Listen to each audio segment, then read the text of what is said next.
Hi friend, जय जगन्नाथ। मु आकाश मु आपण मानक आज गोटे बढ़िया जगह को लेकिन जीवी जोटा कि आप देखी बहुत खुशी होइजिबे।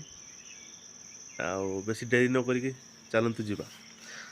हाँ, आ गोटे कथा, मोर एटा हूँ नुआ यूट्यूब चैनल। प्लीज सब्सक्राइब करंतु।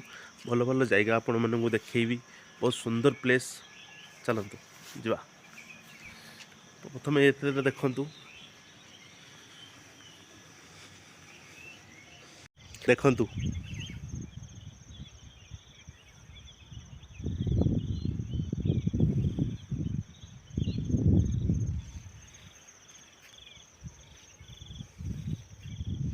मु आपण मानक बैक कैमेरा करी देखौछि।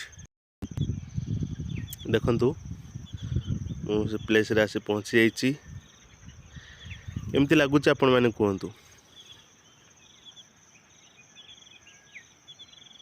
जूम करी आपण मानक देखौछि।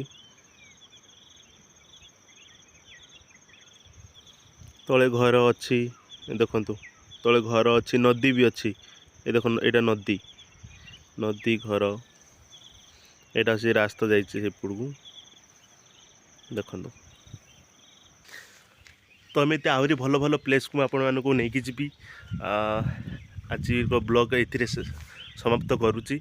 आगु को आहरी भल प्लेस को नहीं जी आपण मानक देखी। तो प्लीज आपण मैंने लाइक शेयर सब्सक्राइब कर दिंतु। जय जगन्नाथ।